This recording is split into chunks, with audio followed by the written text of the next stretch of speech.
ago? Yeah, he's assisted. You take the fifth? What? Take the what? Take the visiting. Because something went wrong with his tape, unfortunately.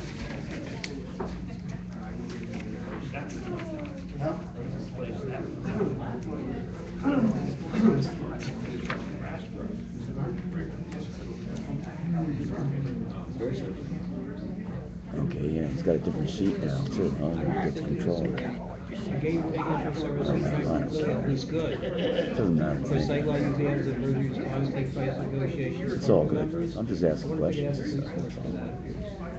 Yeah, I'm just saying, because the This is scary. I almost know everybody here I think. on the council. It's scary. We're down about 1 minute. T-minus 1 minute and counting till liftoff. Houston, we have a go, Houston. Okay, at this time, we'll start our city council meeting, and Mr. Garidi will say the invocation and remain standing for the pledge to the flag, and then after the pledge to the flag, I'll make some comments. Would everyone please rise? Let's put ourselves in the presence of the Lord. Lord, we thank you for what you've given us, for blessing us, for blessing this city. We ask you to continue to bless us, to continue to bless all the members of City Council, the administration, and obviously the public. We ask you to keep the soul of our friend, dear friend, and former council member, Mr. Donovan, that passed away this morning, and that his family find comfort in you, and we ask you to bless our city and give us wisdom to do what we need to do in the city and to work for the benefits of the citizens of this city and for the benefit of the city of Allentown. We ask you this in the name of whom we pray. Amen. Amen. Pledge to the flag of the United States of America and to the republic for which it stands, one nation, under God, indivisible, with liberty and justice for all. This is the first meeting for Andorra. Hmm? This is the first meeting for Andorra. He's been to it Mr. about Hanlon, 3 months. just note that all members of City Council are talking present, to, and we welcome our new controller, Mr. Glazer, and his new chair over to my right. At this time, I do want to say a statement about Mr. Donovan. Mr. Donovan, as Mr. Garidi alluded to, passed away this morning after a courageous battle with cancer. I served on council with Michael when I first started council. Michael was an extremely passionate man, a very caring man. I would say Michael was ahead of his times on many items and many thoughts. But Michael, I've had a few Cokes, Pepsis with Michael over the years, and I learned a lot from Michael. Michael did not have a mean bone in his body. Michael was not mean-spirited at all. Michael looked out for the little guy out there. He really did. And today, we truly lost one of the good guys. We truly lost one of the good guys in Michael Donovan. May his family be at peace, and may Michael Donovan rest in peace. At this time, I would like to invite Mr. Fagley, Rich Fagley, up to make a statement on behalf of the family. And thank you, Mr. Fagley. You're welcome. This is something that Ned Donovan, Michael Donovan's son, had asked me to read. To the members of the esteemed City Council of Allentown, Pennsylvania, earlier today, as you've no doubt heard by now, my father, former councilman William Michael Donovan, passed away after a long battle with cancer. I wanted to extend my thanks and the thanks of my family to this institution. My father always wanted to get involved in politics, and this body allowed him to truly find his voice as a politician. Serving on this council was one of the highlights of my father's life, something he spoke of with great pride, as I am sure you all feel. I'm aware that there are many challenges facing Allentown, and that this group of men and women will make many decisions regarding those issues. I hope that in honor of my father's memory, You will remember his priorities as you look at these issues. My father stressed the community over the individual, and he made sure to treat the janitor the same as the CEO. He was adamant that the rights of the little guy must be protected in order to better society. When there are two options, take the one towards love and compassion, and always strive toward a more inclusive, respectful, and caring community. There are no groups more important than any other, and to solve the problems facing a city, engaging the entire community is important, but especially the underrepresented and underappreciated voices. I thank you for all your service to the city as my father served in the past. I hope to meet all of you one day. Ed Donovan. Thank you. Thank you, Mr. Pinkley. Thank you so much.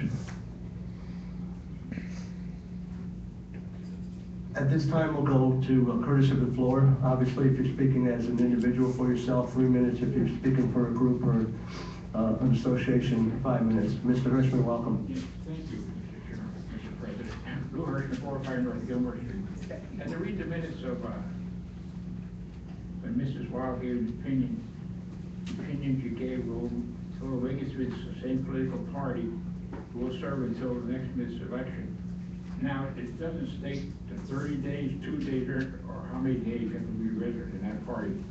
This evening, I'd like to find out from City Council what their opinion is, because it's not part of the minutes. Is it 30 days, a registered Democrat, or 1 day or 2 days? And you apply for the position, because the minutes do not have 30 days, so, as it was required for Mr. For the controller's position. So what is it, 2 days, 30 days, or? Mr. Camacho, do you want to address that, because I do have a request It's not in part of the for... minutes. Go ahead. Yeah, I do have a request in for Ms. Wild, and I did speak to Ms. Wild just probably about 3 or 4 hours ago. So, Mr. Camacho, you want to address that? I would defer the question to Ms. Wild as far as clarifying the answer that she provided to that question. So I would defer to her. And Mr. Hirschman, I talked to Ms. Wild. I will have an answer for you tomorrow morning when we talk. Because if it's 30 days, the minute should have been amended to read 30 days. Say that again, sir? Minutes are silent. Yeah. Her ruling, I can tell you her ruling on the controller, which you're very aware of, that after the posting is, it's posted and we wait 2 weeks, okay? At that point, you go back, after the application's closed, and we had discussion with Ms. Wild, Mr. Allen and I did. After the application's closed, you go back 30 days and you have to be registered of that particular party within that. But did we have precedent before where a person could apply for a position 2 or 3 days before? And I also have brought that up to Ms. Wild, and I'm getting a ruling on that, and I know exactly what you're talking about. Precedent was set. Past practice, past No precedent. debate and opinion on past precedent. That's the way the court system works. Understood, Mr. Hirschman. I will get you this list. We can't, don't we follow the court system? I mean, that's the way they work based on precedent. And Roger and Ms. Henry were told that, I mean, they've been in courts a lot. And Mr. Hirschman, I know exactly what your question is, and I will get you an answer probably tomorrow when we speak. And my final question is, I got 2 minutes, and I won't take 2 minutes. That could have been you. No, I Started My next You've been question- speaking for 3 minutes already. You said Allentown, we had plans to build that highway to connect with that bridge. And now I got something, I heard a gentleman from our finance director stating that the bridge is dead. Public Works states New Haven project is currently defunded. So now what happens? Where did you get that? From Mr. Marshall. Mr. Hartzell? That's news to me. Mr. Doherty, you seem to be shaking your head No, I also. don't know. What are you talking about? Man, you're getting information. New England Avenue. That's what it said. Here's what the article says. Public Works states that New England Avenue is currently funded and does not include the city's current transportation improvement plan. That's gonna be a problem with all this, but they're gonna close Living Street Bridge down there, it's gonna be. I fully understand that, Mr. Hirschman. We'll get a clarification on that. I mean, I can clarify it now. I Yeah, mean, I haven't heard that. the numbers may say that now, but it's a project that needs to get done. I And know we'll it. put it in for the next funding phase for PennDOT and federal monies. But we're committed to getting that done. Okay, so in other words, it's gonna be funded. There's no money there now, so when is that be Exactly. funded? As soon as we can get the funding, Lou. Well, What's the car worth right now? Thanks, Lou. Thank you, Mr. Richmond. Anyone else for this for the floor? Mr. Kern, welcome. Julian Kern, Tiffany Cities, Walnut Street. I just have two quick questions.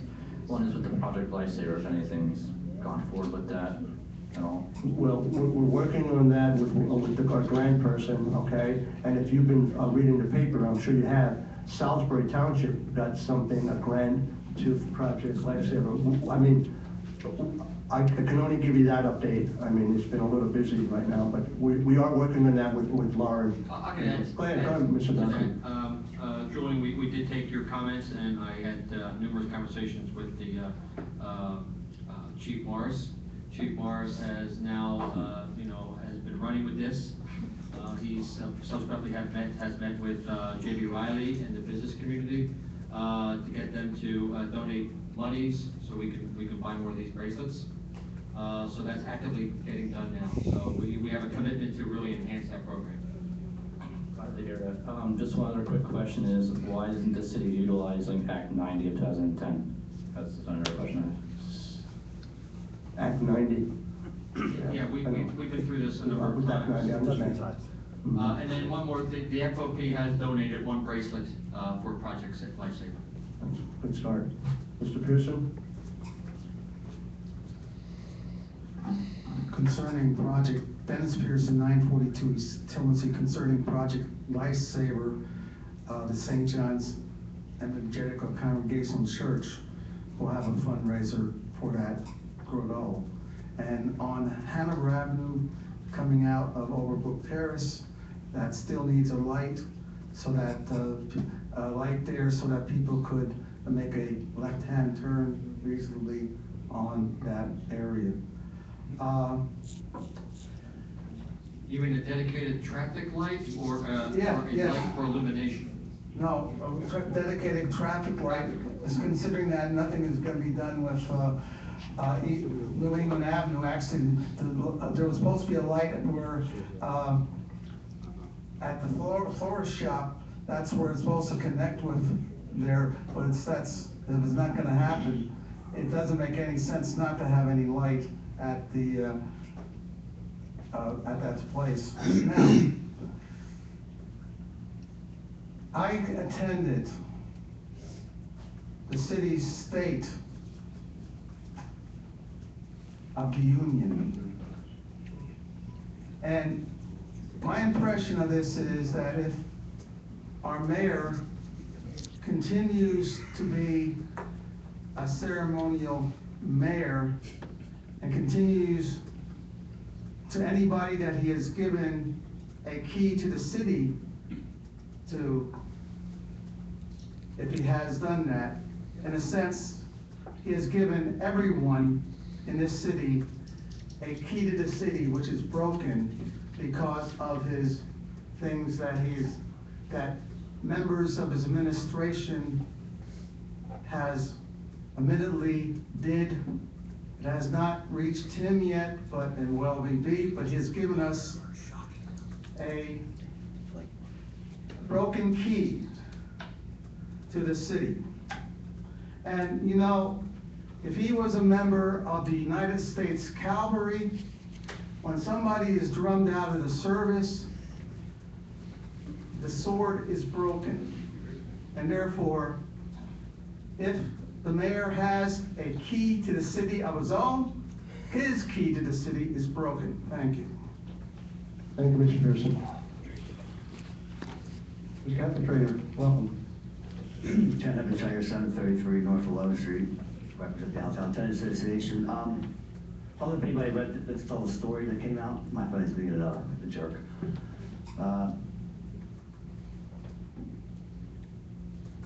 18 cities in Pennsylvania reported higher levels of lead exposure than Flint. We're number one. So I'm not sure what, I haven't read the whole thing and all that, but I don't know if anybody else up there heard about that. The story came out this afternoon. It's on ABC somewhere. We're number one in what? Lead content exposure to children. In water, water. The water. The water, I understand. I haven't seen that yet. But It's like 10 times higher than Flint. God. I know you taking a better look at what's going on there with that. Mhm. Also, the only little thing I have to say, because the last time the 10th Ward Neighborhood Association meeting, what was brought up the most was, crime, drugs, stuff like that. And I told you before, when you, to go through there at night and take a look around that section of the city, which 10th Ward North starts at Tillman, but obviously 10th Ward starts actually at Liberty Street. So let's include Tillman to Liberty and look at the 10th Ward. Go up through there tonight and just look down. When you get to Liberty, look down. When you get to Allen, look down. Tillman's not so bad. Washington, take a look in both directions. Cedar, Greenleaf, Whitehall Street. It is so pitch black up there, it's unbelievable. Now, I was able to manage to get them to fix the lights on Carrot, which was completely a blackout section. But I mean, seriously, it's so many times I go through there at night, and you're sitting at a stoplight, a stop sign, like that, just take a look around, all of a sudden, I see something over there, there's somebody working right there. I mean, why these people don't want to do nothing up there? They feel unsafe to begin with. But I mean, seriously, the whole area is amazingly dark. I go over to the 8th Ward, there's lights on every corner. The 10th Ward, though, needs help. I think we've got, one security camera by the city, and that's it, 4th and Washington. I mean, sir, they really need to focus some attention on that. Remember, every single plan since 2002, every single plan leaves the 10th and the 8th Wards out. Every single plan. They said, we'll get to them after we get this ball rolling. Well, the ball rolling for this is now only 1 year in, 5 more years to go on the Center City Initiative. So 5 more years. Can you imagine what the 10th Ward is going to look like in 5 years? It looks awful now. It really does. There's no help with the amount of slum wards that are in this section and the amount of bank-owned properties. We have the bank-owned properties on a registry, that's great. But properties look awful. They look horrendous. I mean, they need to be dealt with better. I don't know what you can do about the banks to do something, but I don't understand what they sit on it for, because obviously day by day they're getting worse and worse, but seriously. During the night, I drive home tonight and just take a drive through there. And see during the day, during the day's not much prettier. Thank you. Well, good on that. I do agree with you. I got that area. Okay. Anybody else for this from the floor?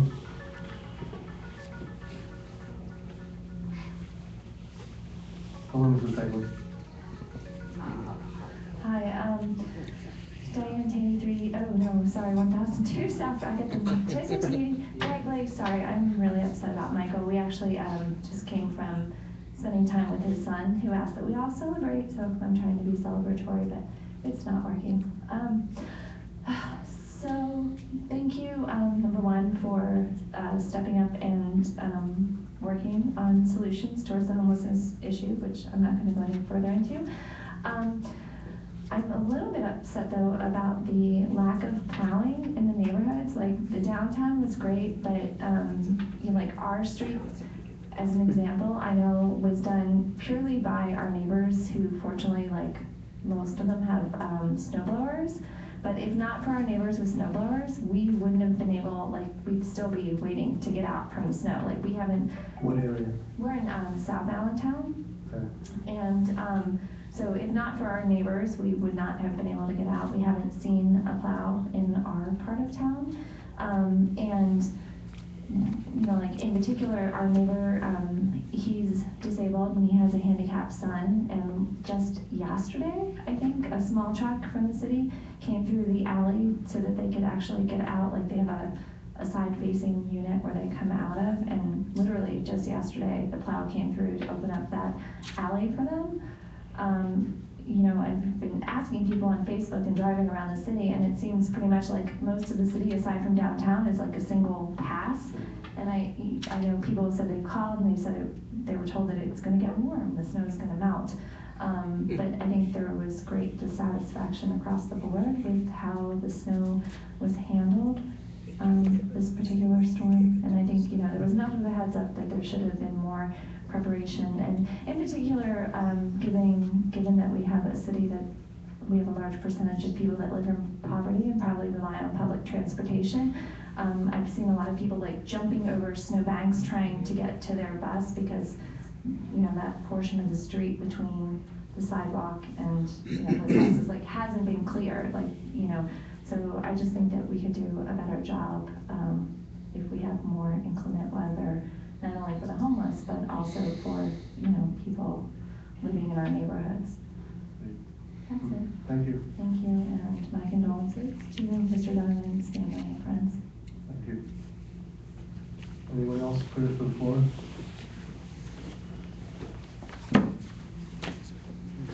Oh, Mr. Triner. Robert Trotner, 1920 Whitehall Street in Allentown. I have two requests/demands that I want to present to City Council. The first one may take some of you to a greater or lesser extent out of your comfort zone, but I'm going to make it anyway. And that is, we have a mayor that we may or may not be able to remove through City Council, but certainly he should resign. It's just intolerable now. And my request is, even if it's out of some of your comfort zones to a greater or lesser extent, there's an obligation, I think, on the part of City Council to be vocal about this, and all members of City Council be vocal about this, because this guy is not only ruining the city, but he's the egomania and the sociopathy associated with his acts of destruction to the city are intolerable. So I'm asking you to exercise your obligation to speak out about this and not to be silent. Did you read the resolution? Yes, thank you. Pretty strong. Oh, yeah, but I think it's an obligation when talking to the press or when talking in City Council. I remember in old days, some of the City Council members were really, they didn't hesitate about speaking their opinion at any opportunity. And I think this is a very good opportunity to speak out orally as much as possible, okay?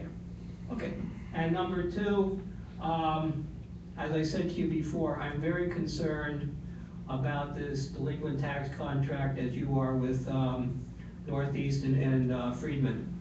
And as I said to you before, I intend to file a right-to-know request to get all those documents. I think I'll be able to get those documents that show clearly that there was fraud. And I'm also going to be doing legal research, and as I said, contacting you and anybody else who wants to be contacted about whether this can be used in an investigation or how it can be used to show quite clearly that the mayor's hand was involved in illegal activity. And I think we can show that.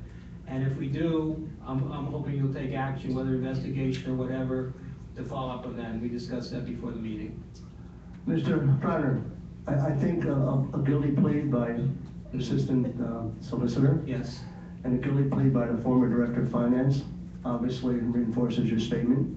Okay.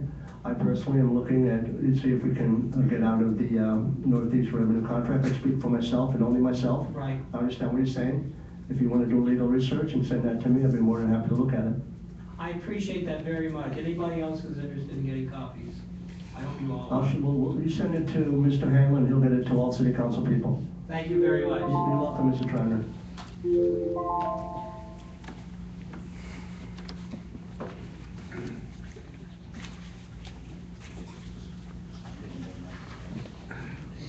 Welcome, Mr. Oaks.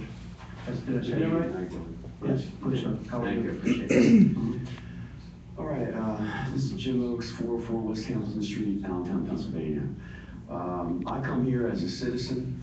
I talk to a lot of people. I'm a former United States Marine Corps officer, and also I was an educator like yourself for over 30 years. So I know as far as leadership, what needs to be done to be good leaders. You are the leaders of, okay, the whole city of Allentown. You're responsible for the citizens here. And I'm really perturbed about the public official number 3, who you know who is. His heart, his body, his soul, his capillaries, his arteries are all within each and every one of you. And it's going to be important for you to separate yourselves from that, okay? You're all predominantly, obviously, you're all Democrats, okay? Which, I don't know, I think it's kind of unusual, for any type of council I've ever seen. At least there should be a few Republicans on the board, but obviously that doesn't happen. The citizens of Allentown want leaders that abstain, and also you need to exonerate yourself from public official number 3. You need to ostracize yourself from them. And I know you have this no confidence vote and all that stuff. You got to go even further, okay? You got to put the pressure on this guy, all right? Because I'll tell you one thing. I have interviewed a lot of people on the street, and over 90% want that man out of office. He needs to go. This is the only way that the city of Allentown can bind from the wounds inflicted by the persons implicated in the wrongdoing. My advice to city council is to go further for the no confidence vote.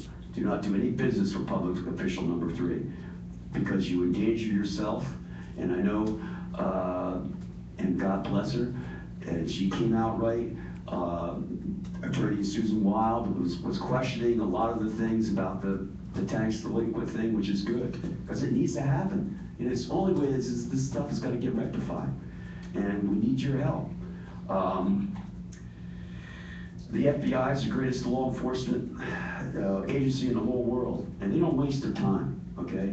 I work with FBI agents, training them, and I know the ability and character of them. And I know one of the guys that did a lot of the breaking up the mafia in New York City, he's coming here to Pennsylvania. So he's gonna start cleaning up some stuff even more, okay? And uncovering even more stuff, now the Lehigh County stuff. So all this stuff's come full circle. The decay and deterioration of the city of Allentown will abound. It's come full circle of nearly a totality of destruction now taking place. You have almost every facet, okay, of Allentown involved in this. It's your job to make it right. Thank you, sir. Mr. Huffman, welcome. Joe Huffman, 334 North 13th Street here in Allentown. A couple days ago, the first sentence was issued as a result of all this FBI work. It happened in Reading and not in Allentown, but a 40-year-old city council person is now going to prison for 2 years. That's a long time. It really is. 2 years ago, we didn't have a PPL center, to give you some idea how dramatically things can change in 2 years. He was the first of many.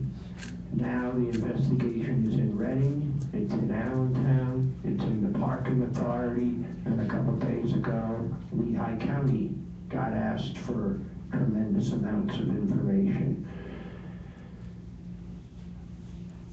This last snowstorm, I think, was living proof of the dysfunction that exists now in management of the city because of this FBI situation. My street, 13th Street, which is one of the major thoroughfares of the city now, didn't even get a plow to touch it till Monday. Didn't get anybody to remove snow on it till Thursday. Gordon Street, which is a major street in that section of the city, connects Lehigh Valley Hospital, Allentown Fairgrounds, important daycare center for Spanish-speaking children. I think it's called Our Little Einsteins at 13th. Just got signs up today, 11 days after the snow. That street is still not a 2-lane street, 11 days after the snow. I turned WFMZ on that Saturday morning. 351 notices of everything under the sun, from snow emergencies, Reading declared a disaster emergency, people being closed days and days and days ahead, except Allentown. No snow emergency.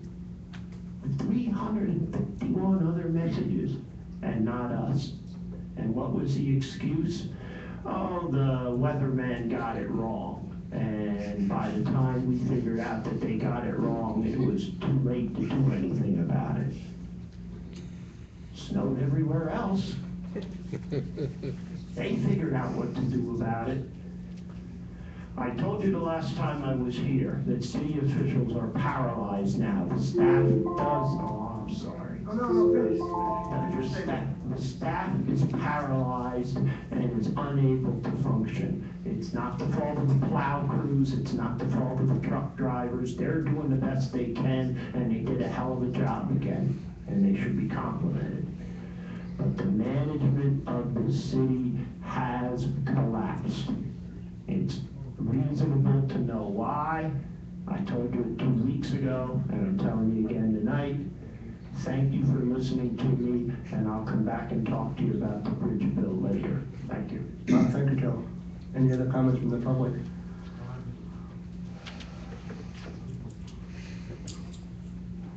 Welcome. Hello. I don't know you, so name and I'm address. Jane Levens, 431 West Turner Street. Yes. Thank you, I know some of you. No snow emergency was a absolute disaster. We live in a neighborhood where people have to work or they can't pay their mortgages. My next door neighbor literally had to bribe someone to put a plow down, a private plow down on a city street so that his wife could go to work so that they could pay their mortgage. That's unacceptable. We didn't see a plow till Thursday. Thursday. 4 days worth of work would have been missed. It's unacceptable. There should have been an emergency declared. There should have been better communication. And we should have asked for help when we didn't have enough resources to do the job. The guys did a good job. They did what they could. There's no question about any of that. We didn't have enough resources and we didn't provision appropriately. And it was unacceptable. And we need to do better next time. We have to go to work. We have to go to work. Thank you. I understand.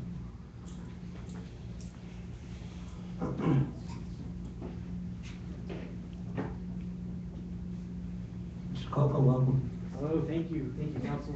A lot to talk about for sure. I want to start by thanking Council and specifically you, Mr. O'Connell, for your prompt action in trying to aid the situation with the homeless last weekend. Thank you, everybody on Council, former Council members included. Congratulations, by the way. I want to talk a little bit about what Mr. Heffentrager alluded to. There was a study that came out today that noted that Allentown was #1 in Pennsylvania for incidences of lead exposure in children over the limit that the Center for Disease Control says is dangerously high. All right, I might go a little over because this is a little technical, but let me try to set the stage on this. 1 micron is smaller than a human hair in width, okay? I think it's about 1/100th of a human hair. In Flint, Michigan, and across the country, the CDC considers dangerously high levels of exposure in children to be 5 microns in 1 deciliter of human blood, okay? Now, lead can come from many places. It can come from water, as was in Michigan. It can come from dust and paint chips, like we have in Allentown, in our housing stock, unfortunately. So, in Flint, Michigan, right now, the percentage of children with more than 5 microns per deciliter of blood, of lead in their systems, is 3.21%. In some neighborhoods in Flint, it's as high as 6%. According to the research published today, the percentage of children in Allentown with 5 or more microns of lead per deciliter of blood in their bodies, okay, now remember, Flint is 3%, some areas are 6% in Flint. Allentown is 23%. 23%. And that's without a public water crisis that we know of. That's simply because our housing stock is rotting away, and it's dangerous. Now, does that mean that almost a quarter of our housing stock is gonna inflict lead poisoning on our kids? Mr. Heffentrager and Mr. Kern have been working on these housing issues for years. And now we have this study, and it's not just some crazy study on the Huffington Post. I mean, this is state data that was compiled by the Commonwealth and then interpreted and written about today. Like at Vox.com is the website, and it's a national mainstream outlet. It's legitimate. Ezra Klein is one of the writers who worked on it. We're 8 times worse than Flint, Michigan. And Flint, Michigan is a public health crisis. Our children, at the rate of 23 out of 100, have levels in their blood of lead that the CDC says are dangerously high and are higher than the amounts in Michigan, in Flint. And as I say, that's without knowing if there's anything in our water we should be worried about. And yeah, it does make one question sort of the expedience and the speed with which our water deal was done. But let's not even go down that route. Let's just focus on the issue of the paint chips and the dust and the housing stock. Our children are sick because of where they live. That's a public health crisis, and we need to declare it as one. And I don't know what to do beyond that, but that's a crisis that the city needs to comment on and do something the hell about, well, with all due respect. Last thing I want to say, I know you have to fill a vacancy. I would pray that you would not fill it with someone, no matter how comfortable you may be with him, that was part of Ed Pawlowski's PAC. No offense, Mr. Glazier. I wouldn't want to swap out one PAC member for another. I'd support someone like Jeff Brace. He's a Democrat after a Democrat's own heart. He's independent. He knows city government very Mr. well. Kolka, I respect you, but I don't think you're allowed to be Okay, fair enough. politic and all. I don't want to. Fair enough, but we could talk outside. that's totally fine. I appreciate that. Okay. I will say, without endorsing anybody further, Right. please don't do another PAC member. Thank you. Ms. Alpha? I have a question. That study, was that Lehigh Valley or just Allentown? Allentown alone. So Pennsylvania has 18 cities that are worse off than Flint, Michigan. Allentown is number 1 of those 18. And those cities include Philadelphia, Erie, Pittsburgh, Scranton. But Allentown itself was number 1 in that study. And I'll be very able to send that to you. No, send it to me. I'll look it up. Right. Home, Fox.com. You got it. VOX.com. And hold, stay right there. Mr. Gurley, go ahead. Mr. Corker, thank you for giving us that information. As you know, I'm chair of the Public Finance, the Community Economic Development Committee, and I'd like to see if we can do something about this. Is there anything that you recommend that we as, Community Economic Development also is in charge of the health bill? Sure. Is there anything that you think we can do to alleviate this issue, in addition to obviously fixing the housing? Yeah. But something that we should do right away to work on this.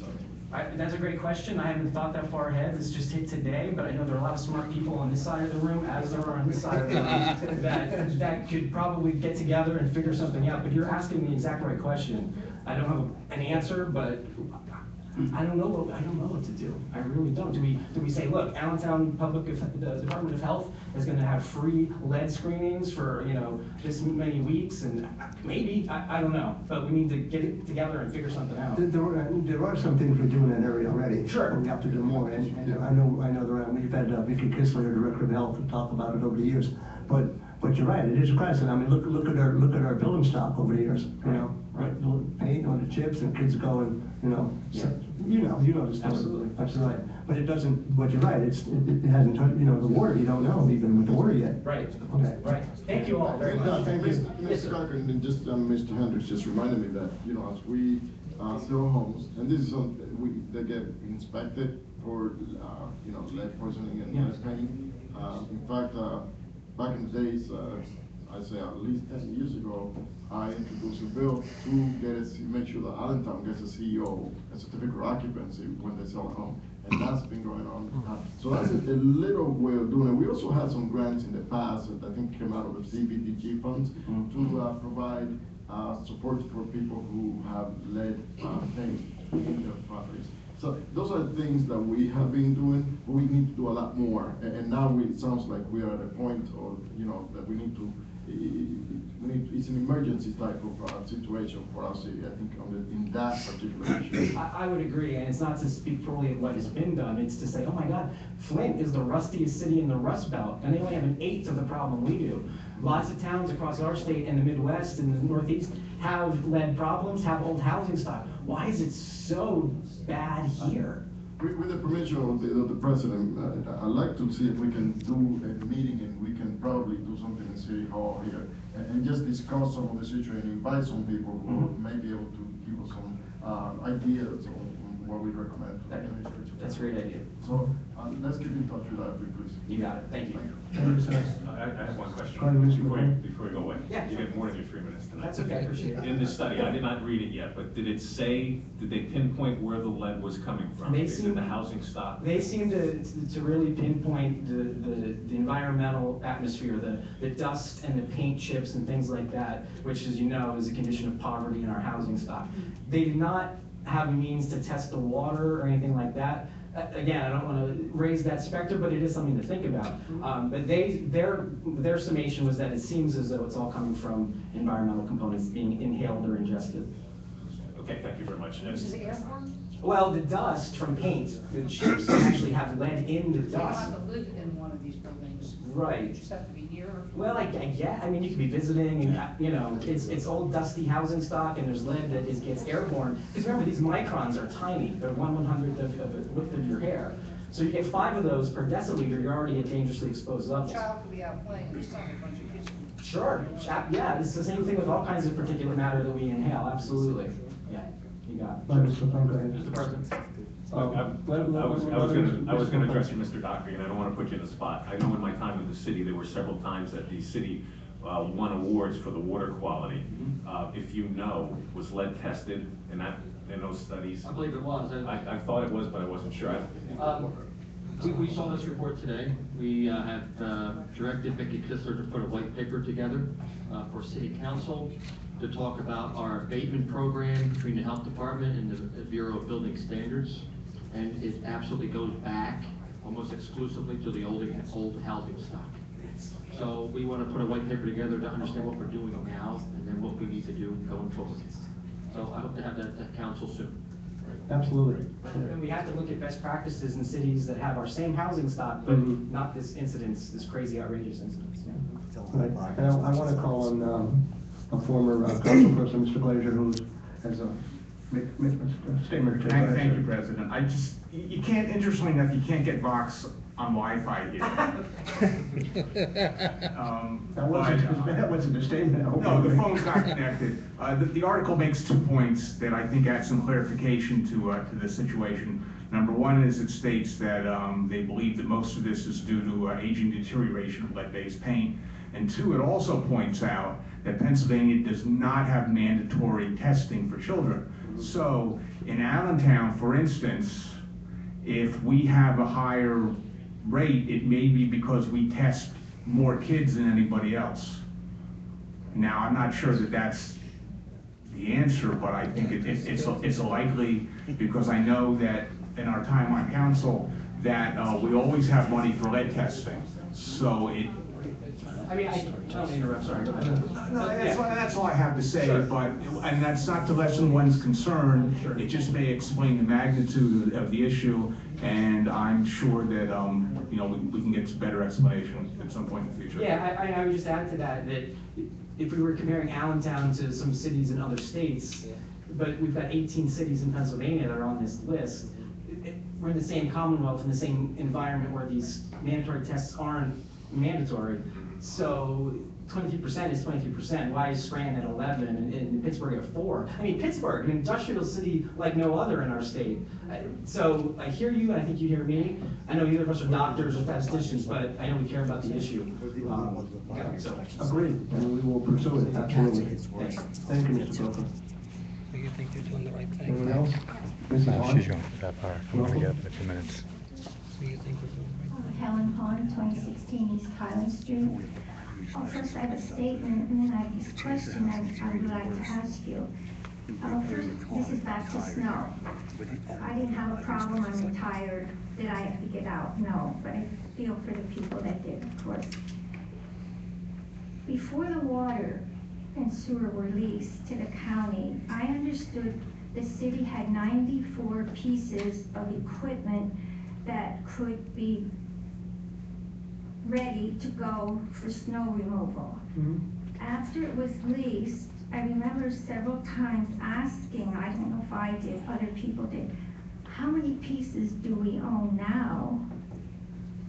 And could that have been part of the problem if you only have 40 or 50 now instead of 94? The question is, could that have been the problem? That more snow couldn't have been removed faster? Question, Mr. Doctor, we're aware of that, and you're absolutely right, we did lose equipment. Yeah, I believe Craig had responded to council about the older pieces of equipment. During that, we got rid of the oldest, most decrepit pieces of equipment with the water and sewer lease. That allowed Public Works to invest in buy newer equipment, maybe not one for one, but this, again, this storm, it had no effect upon the ability to, the storm was the storm. It was a storm of almost biblical proportions here, and no amount of equipment was going to, make the difference between 1 day versus 5 days getting back. But can you tell us how many pieces of equipment the city owns now? I can get that for Yeah, you. we can get that for you, that was sent to us, that's public knowledge, we'll get that for you. Of course, but nobody ever does, do you understand? We'll get it for you, we have that, we have that report. Mr. President, if I may, I was informed, to turn this on, that we actually have replaced every piece of equipment, and in fact have surpassed the amount of equipment we had by one. So you now have 95 pieces. I don't know the number. I can't tell you what the number is. But again, that can be determined. We can find that number out. The other thing I would caution everybody here, and I've lived here my entire life. I've patrolled these streets as well as former Chief McLean. And I asked him this question as well as some other veterans. I have never seen the amount of snow in one time, which is evidenced by the fact it was the most snow we ever received at one time. And I have never seen the roads as covered as they were at this time. Again, it was a historic event. Never in the recorded history of the city have we ever received that much snow. And I remember talking to Mr. Hartzell, who's not here, who comes from Minneapolis, who told me that we actually had more snow at 31 inches than they ever got in one storm. I think their record was 29 inches. We're talking Michigan. I understand. So I would just ask that people keep that in mind. This was We have to deal with what unprecedented. Right. It really was. Thank you.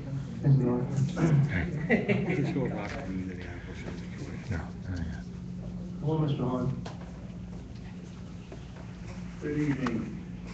I'd just like to mention my friend Donovan, and if he was here and I could talk to him, we'd have a wonderful discussion about what I'm going to say.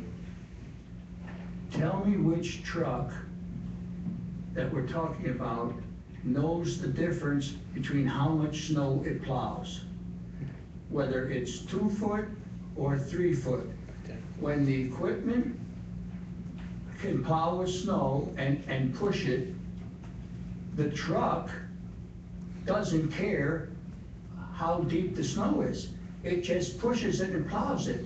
So that if you're gonna plow the center of the street and push the snow to both sides to go into the parking area where it can't go, I'd like to know how the city determines what equipment is needed to plow the different types of snow. In other words, do we need more pickup trucks or do we need more real trucks?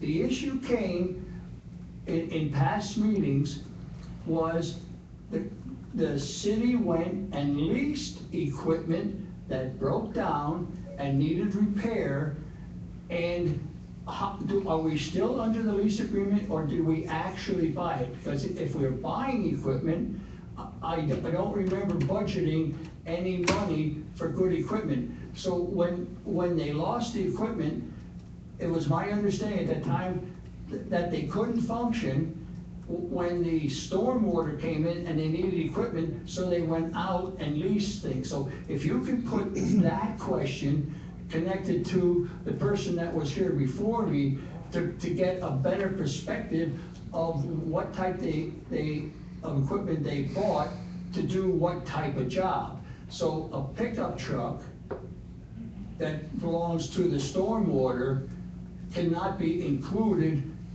as a snow plow for the type of snow that we had. And so how much of the equipment was designed to do what we said, or what was needed, just add that, if you could add that please to the information gathering. My second point is, you asked for suggestions about the lead. If we test the children and then find out their address and then have the city inspectors who go out to inspect these properties and find out how many of them still have lead pipe coming from the street to the house that has to be repaired, and then how many of those properties that are inspected by the city have lead pipe still in the homes. Got you. Understood. Thank you, Mr. Horn. Mr. Shute, good to see you tonight. Thank you. Good to see you as well, thank you. Lou Shute, new address, 625 North 6th Street. I want to talk about this story that I have not yet read today about lead endangering the citizens of Allentown. Now, 20 years ago, I used to work here in various housing projects and such, and one of the many things I did back then was lead abatement, where it was supervised by the Allentown Health Department. They had devices that were used to sample the air quality inside a house. They had devices that would be pressed up against the wall, emit some kind of radiation into it, and attempt to deduce how much lead paint was in the wall. Among other activities as well, we would abate the lead by capping windowsills, for example, door frames. All this was administered by the Department of Health in Allentown 20 years ago. My suggestion might be to contact the health department, see what they have been doing so far, and maybe persuade them to ramp up their efforts a little bit.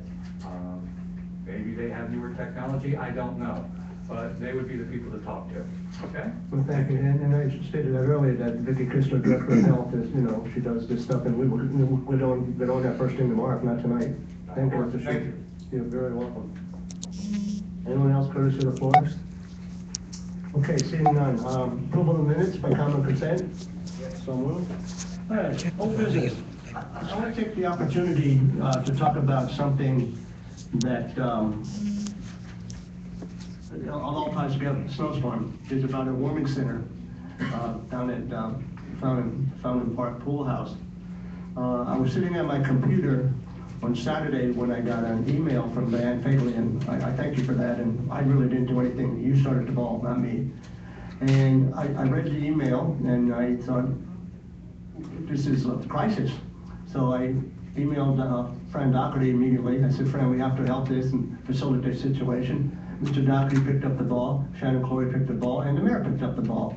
And Pastor Stevens really picked up the ball, and we thank Pastor Stevens for that.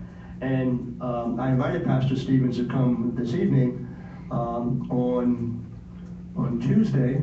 No, on Monday, we met with, on Monday, several council members, Mr. Hendricks, myself, and Ms. Affa, we met with Jack Felch from the Lehigh County Conference of Churches.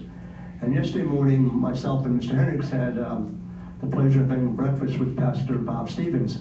And I invited Pastor Stevens tonight to give us a little update where we're at. We are going to work on a plan. We are having an interim plan. And Bob, if you please come up and, okay. Now Bob's going to give his presentation. It's not going to turn into a question and answer period, okay? But we're on top of it. And I do think, it was a crisis, and we kicked it in.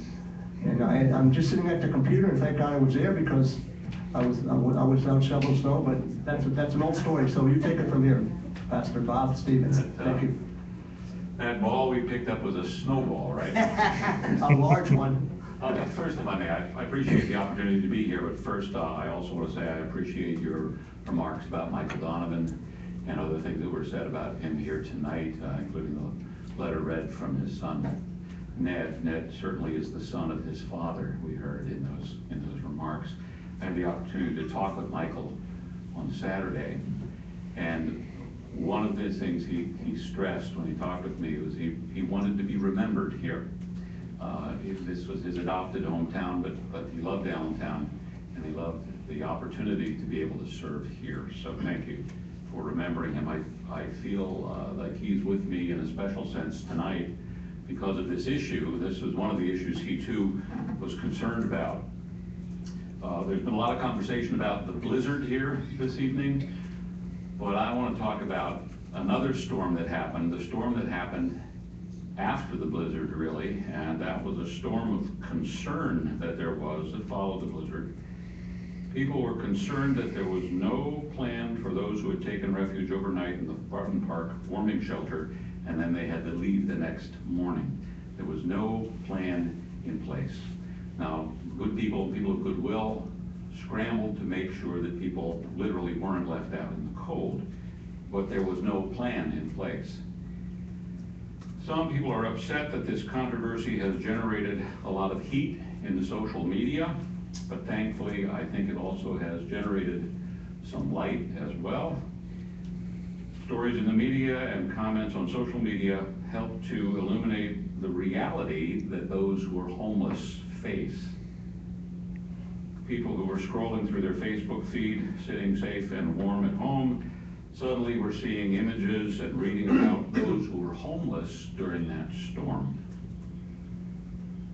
Now, I know that some of the issues that were raised over that weekend already are being addressed by the Lehigh Conference of Churches. I've spoken briefly with Jack Felch. My clergy colleagues and I look forward to identifying and addressing some of those issues with them. But I'm really here tonight to address the public health concern. Everyone who has spoken to me, regardless of their opinions on the issue, and as you know, people always have a variety of opinions on any issue, but everyone is concerned that there should have been an emergency plan, and there needs to be an emergency plan.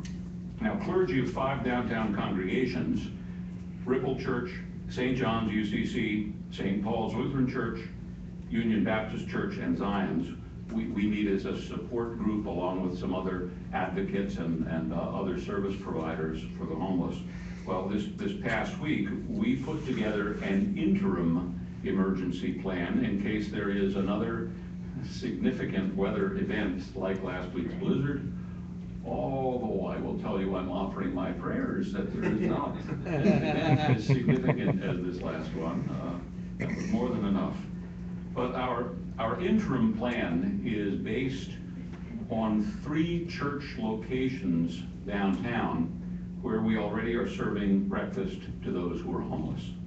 Our plan simply is that whichever church is already hosting a breakfast when there is a winter weather advisory will become the host site for daytime sheltering.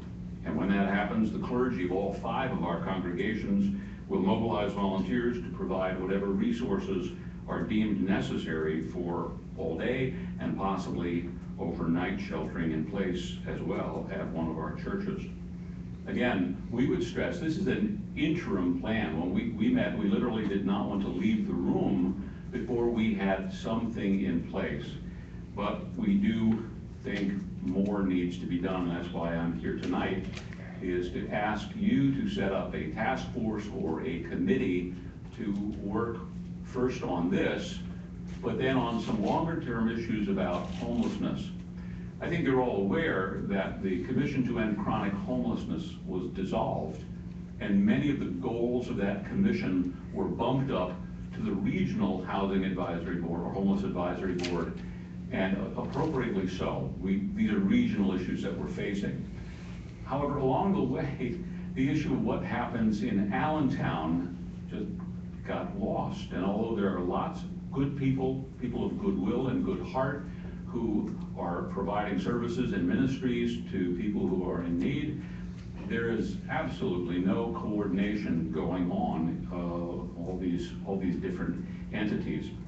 So we believe it's necessary to put together a task force or a committee initiated by this council, and I've appreciated the opportunity to talk with a couple of you about this. I appreciate your being so responsive about that and seeing that need. My colleagues and I really, as well as the advocates who participate with us in these services and ministries, we really think this is absolutely essential. We're willing to help. I've got some names of people that I've already forwarded to your president and to say we're ready to sit down and first work out a more comprehensive emergency plan, because there are issues that just apparently haven't even been thought of. I mean, what would have happened if the eye of that storm had come through at 2 o'clock in the morning? And all of that snow had been dumped there before 7 o'clock. All those people would have literally been stuck there without food. And I think there's some water on site, but that's even a little iffy too. So we're fortunate, we're blessed in many ways that we got through this blizzard as well as we did at all levels in the city. But my colleagues and concerned advocates, again, implore you to set up a specific task force to work on a comprehensive emergency plan, as well as to look ahead to next year, because some of the problems with the current location have become evident during this crisis, and we need to look ahead to the next winter season now to begin planning for those, as well as to look at some other Allentown issues that aren't going to be picked up by a regional board. So again, I thank you for the opportunity to speak this evening. Thank you. We'll be in touch. Okay. Have you set a date by which you would name that commission or committee, or? No, we just met yesterday morning for breakfast, and Darrell, my vice president, so give us a few days, but yeah. Okay. But no. A few days, thank you. It's been pretty busy, you know, but we'll look for task force members, and I know there's a lot of people that would be willing to help, and obviously the names that you sent me already are a good start. Right. Okay. Thank you for coming this evening. Yep. Communications, we have no communication this evening. We'll go right into reports from committees. Now, since Mr. Glazier has been named the controller, we have Mr. Glazier has been taken off the committees because he's no longer a council person. Reports from committees, Budget and Finance, the chair, naming Mr. Garidi as the interim chair, and Mr. Henricks will serve on that. So you were here last week, but I don't know if you want to give a report of that, on that? I don't have a report. Last week we just basically went over the financial report from the city. November, December, the quarter reports and the capital projects. I would defer to our illustrious former chair of the finance committee, but also the new controller. You may want to patent us on Just tell us what we're talking about. Don't go into depth. Well, I think you really covered it, Mr. President. We did the November and the November, December financials. However, I point out that there are generally 3 iterations of the December financial, and this was the first iteration. The Finance Committee will look at the next 2 probably in the month of February. And we did the fourth quarter capital report. That report is a work in progress. The administration continues to get more information there so we can get a better handle on the projects we have and what state they're in. And then there was also a brief report on the account 46. Thank you, Mr. President. Thank you, sir. Community Economic Development, Mr. Garidi. Thank you, Mr. President. We haven't met since the last council meeting. However, I'd like to talk to you offline in regards to that meeting that you had, because Absolutely. Because that obviously falls under the Community Economic Development. Absolutely. Okay. Yes, we will meet. And we haven't had set up another meeting yet. Human Resources Administration appointments, Ms. Affa. The committee has not met. There are no future meetings scheduled. Thank you, Ms. Affa. Parks and Recreation, Ms. Moda. Thank you, Mr. President. The committee met this evening. There are no future meetings scheduled at this time. Okay. Mr. Public Safety, Mr. Hendricks. Thank you, Mr. President. The committee met on January 27th and forwarded Bill 2 to the full council with a favorable recommendation. The bill is on tonight's agenda. A meeting will be scheduled in the near future to deal with Bill 4, which is being introduced this evening? Public Works, Mr. McLean. First of all, I'd like to thank you for putting me on Public Works in an epic snowstorm. We have not met. We will be scheduling a meeting shortly. You're very welcome. Thanks, Brent. Yeah, and you'll probably be on the committee. Rules Chambers Intergovernmental Relations Strategy, that's my committee. The committee has no business at this time. Manager Director's report, Mr. Dockery. No report tonight. No report this evening. Controller's report, after being named on Monday and sworn in Monday night, Mr. Blake should have a report. Not yet, but the intention is certainly there that from time to time I will weigh in on audits and reports that the office has generated to hopefully publicize them and to bring some additional understanding of from both council and the public. So all I can say is stay tuned. Thanks. Thank you, Mr. Glazer, and congratulations again on your appointment. We have no appointments this evening. Ordinance for final passage.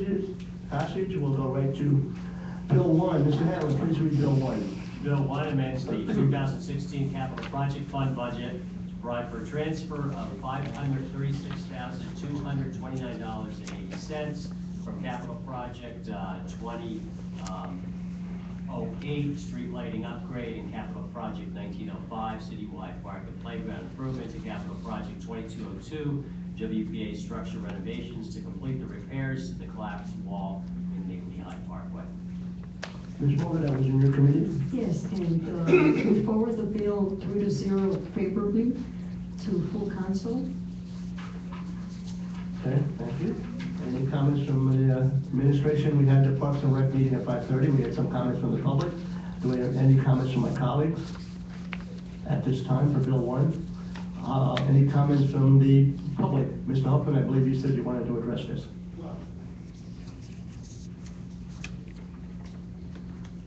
I just wanted to ask 2 questions and then reiterate my support for it. First question is, you left the financing of the project the same, right? What do you mean by that, sir? That the money will be coming out of the same accounts as it was originally stated 2 weeks ago. Yes, Yeah, yes. $500,000. Yeah, nothing changed. No, nothing changed. No, it's the same. $500,000 from the street lighting thing and $36,000 from the park and playground citywide. Okay, and then the second question was, will the walls be restored to their original condition? These are WPA projects, and it's important that they continue to look as they did when they were constructed. And I was just wondering if it's going to be all original work, or if there's going to be some kind of modification, you know, to save money or to do something else. It's a good question, Ms. Taylor. And we talked about this earlier, Mr. Hoffman, so we have that answer for you guys. Ms. Taylor. The answer to Mr. Hoffman is no, it is not. The wall repair, the area where the wall collapsed is being replaced with a concrete retaining wall. With one side is stamped concrete, and the other side, the wall will be the street side of the wall will be faced with stone from the wall. That's for about 50 feet. 125 feet from the collapsed wall to the stairs will be repointed and capped and sealed for this project as original, yes, as original. Okay, was that done for economic reasons, or was that done because that's the best engineering solution to the problem? Probably a little bit above. If we would restore that whole wall to the WPA fixtures, I think we'd be probably talking $1.52 million. But the parent, go ahead, Ms. Taylor. The cost and engineering, it's holding up a road. So there were 2 reasons, but by far the most important reason was the cost. It was a significant increase in the cost. Okay. Well, having said that, I didn't mean to imply that I was changing my mind or anything. This is a wonderful project. It's very important for the health of Lehigh Parkway. And I would just reiterate what I said a couple of weeks ago, that you should also take advantage of this opportunity to now take a look at the whole parkway and try to deal with it as a unified entity and see what kinds of things you could do to truly make that the flagship park of the city again. We have a start. Go ahead. We have a start. Mr. Dockery, we have a start with UGI. Yes, we announced earlier, Mr. Hoffman, that UGI has agreed to step up and donate materials for us to repave and redo the entire parkway length. So that's going to complement the work on the wall, and give us something that's going to last now for 50 to 100 years. That is fantastic, Mr. Dockery. Thank you for anything you did to help make that happen. Thank you, Ms. Taylor, for everything you did to make that happen. And thank you, everybody in council. That's just terrific news. And even, again, beyond that, with all that work that's going to be done, which is great, now more than ever is the time to look at every single facility in that parkway and determine how it can be maximally used for the benefit of people of Allentown. You have such a gold mine there, and I'm just really grateful that people are paying full attention to it. Thank you. Thank you, Mr. Huffman. Appreciate that. Any other comments from the public? Bill 1, seeing none. Mr. Allen, call vote. Okay, on the transfer to the wall and Parkway, Ms. Alpha? Yes. Mr. Greedy? Yes. Mr. Hendricks? Yes. Mr. McLean? Yes. Ms. Mota? Yes. And Mr. O'Connell? Yes. Mr. President, 6 yeas and 1 Well, thank you, sir. Bill 2. Bill 2 amends the Civil Service Board rules for hiring and promotion for police officers that were adopted pursuant to the provisions of Article 155 of the codified ordinances by removing the oral examination component from the promotional testing process for police lieutenant and sergeants, leaving the written examination account for 100% of the final promotional scores. Thank you, Mr. Hammond. Mr. Hendricks, that was in your committee. Yes, it was, Mr. President. Thank you.